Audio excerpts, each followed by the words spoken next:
umukino wabonye kuva umukino utangiye kujyana naho imvura itangiye kugwa match muri gukina match wayibonye ya match ntabwo navuga ko yari yoroshye nk'ikipe yari yaje tukayitsinda ibitego bibiri yagombaga kuza ishyizemo imbaraga iwayo urumva ko ibifite avantage home ariko nyine ku munota wa 15 twabashije kubona igitego muri mita ya mbere so icyo gitego tugihagararaho kugeza ubwo imvura yaje ikatujyana kuruka kubera ko hari mu rubura turagaruka dukinira muri conditions zirimo amazi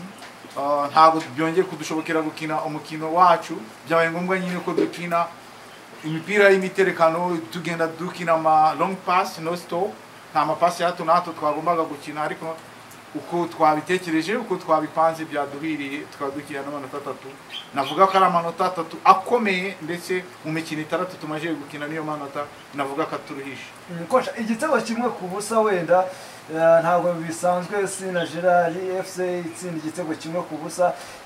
muri rusange wenda igitego kimwe mubonye no kubera iyi mvura yaguye wenda mwari mwaje mwize ko muza kwitsinda ibitego byinshi uko n'umundi musanzwe mwitsinda ya twari beza ko n'ubushize nabwo twayibonyemo ibitego bitatu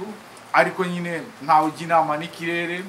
cyahindiye mitegurire yacu yose yabaye ubusa nawe wabirebaga nk'umunyamakuru twakinnye muri conditions zitoroshye ariko ndashima abasore banje ko babashije kwiyadabuta muri iyi weather yari irimo rain cyangwa cold bari bakonje ariko bakoze ibyo nari nabasabye kandi byaduhiye yakosha wenda ucyamaze kuri uyu munsi ugiye gutegura imikino ikurikira mufitiye Musanze Youth kuri Nyirangarama muri rusange n'urugendo mutangiye muri phase retour mwitegura kujya mu ciciro cya kabiri niba bishoboka ko byakunda muri rusange umukino ukurikira wa Musanze Youth ubiteguye ya nkuko dusanzwe dutegura indi mikino nawe niko tuza kuwutegura kandi n'ubundi nawe twarayitsinze ariko ntago nta mukino usa n'undi turagenda tugategura ibyacu resultat nizo zivugira ariko turi beza none tuzaba turi n'imbere y'abafana bacu kandi dukomeza kujya muri iyo ritme yo kudahagarara kugira ngo dukomeze iyo clean sheet yo kugira insinzi rero ibindi byose umukino ku mukino tuzagenda dupushinga mpaka nanone twongeye kugera ku nsinzi nk'izo dufite ubwo bivuze ko abatuye Bushoki ubijeje ko nibura shampiyona kurangira nta mukino n'umwe mutsinzwe ya byashoboka ariko nta mukino usa n'undi ntabwo nawe kwizeza 100% ariko dufite ubushobozi bwo kubikora nakoje tubashimiye ya murakoze umwe n'umuyobozi wa Sina Gerard FC akaba ari ikipe yo kuri Nyirangarama aho ikuye intsinzi ikomeye cyane hano mu karere ka Gicumbi yitsinze igitego kimwe ku ikipe ya Kisaro Villa rero perezida turi kumwe ahangaha imuzanye perezida wera tugize n'Imana turakwakiye imbira byose giye gutanga Gicumbi news ubundi ekipe yawe nyuma yuko umwaka ushize mutabashije kuba wenda mwajya mu ciciro cya Kanyamara mwana mufite amahirwe yo kuba mwajya mu ciciro cya kabiri uyu mwaka muri guhatana birakomeye ku mwanya wa mbere mutsinze igitego kimwe ku busa mu rugendo rw'imbuta yoroshye usange tubwire ishusho ya ekipe yawe imeze ite mbere yuko wenda umwaka ushize mwatakaje amahirwe kujya mu ciciro cya kabiri uyu mwaka mukaba muri guhatana muzamuka usange ekipe yanyu ya Sina Gerard FC dutangire turu bimeze bite murakoze Sina Gerard FC ni ikipe ikorera kuri Nyirangarama mu ruganda rukora gacya n'akabanga n'akarushana kandi n'ibindi binyuranye iyo kipe rero umwaka ushize twakiye icyiciro cya gatatu nk'uko bivuze ntabwo byaduhiriye bavuyemo tugeze muri kimwe cya kane ariko uyu mwaka twateguye neza na resultat ziri kubigaragaza aho tugeze ubu dufite amanota 18 kuri 18 n'ibitego 12 tukizigama ibitego 11 ni resultat nziza ngira ngo nkuko namwe mubibona n'ikipe wayibonye ko byari bimeze intego rero no gufata neza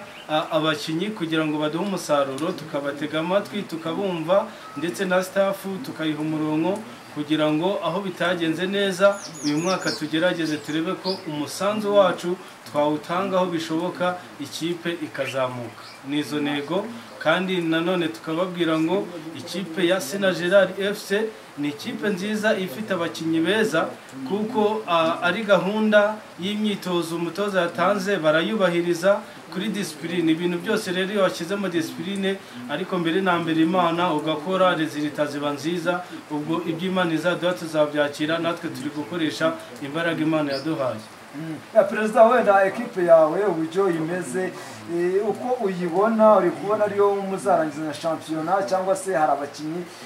ushobora kuba wakongera wenda ukavuga uti ibitego ntabwo biri kuboneka cyane umukino uheruka kuri Nyirangarama mwatsinze 2-0 ubu ngubu mutsinze igitego 1-0 nta bakinnyi wenda nko mu busatiriza ikipe yanyu mubona mushobora kuba mwakongeramo? Ikipe dufite kugeza uyu munsi ni ikipe nziza, ariko nk'uko ubizi nawe imbaraga iyo ziyongeye ugatanga imbaraga ikipe ikabona izindi mbaraga biba byiza cyane. Ibyo rero turabiteganya cyane cyane nko muri atake ngira ngo ducyuye igitego kimwe ikibuga cyatugoye, ariko aho hose umuntu agenda ateganya akavuga ngo ese ko hari abakinnyi bavamo kubera impamvu zinyuranye, imvune, twongeyemo izindi mbaraga byaba byiza, ariko kugeza uyu munsi ikipe dufite ni nziza ku rwego iriho yatugeza ku ntego twihaye. Perezida wenda umwaka ushize abatuye ibice bya Bushoki ndetse naho kuri Base na za Tumba ntabwo wenda byashimishije no ko ikipe itagiye mu cyiciro cya kabiri, nyamara ari ikipe bishoboka kugiye mu cyiciro cya kabiri hatanizo za Sorwate n'iza hano za Gicumbi. Urebye we ubona iyi kipe yawe iramutse igiye mu cyiciro cya kabiri ntabwo habamo guhatana? Ese ikipe yawe kuri kubona nibura intego yawe nk'awe nka perezida ishobora kuba ko yajya mu cyiciro cya kabiri? Ubundi nkanjye nka perezida wungirije Dr. Sina Gerard nyiri ikipe, intego yaduhaye ni uko ikipe izamuka, kandi abanyarwanda cyane cyane abanyarurindo iyi kipe ifite byinshi isobanuye kuri bo, kuko mu karere ka Rulindo ni ikipe yaba izamutse igiye guhagararira akarere ka Rulindo.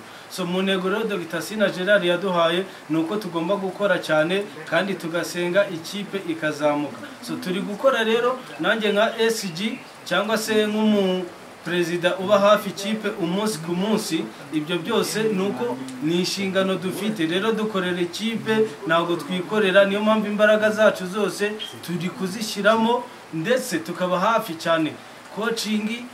staff dufatanyije kugira ngo umusaruro uboneke. Abakinnyi bo tuganira umunsi ku munsi kugira ngo mbatege amatwi numva ibibazo bafite, turebe yuko umusaruro waboneka. Mu cyo warumbajije rero intego zirahari, ni uko ikipe tugomba gushyiramo ingufu tukareba yuko twagera ku ntego twihaye.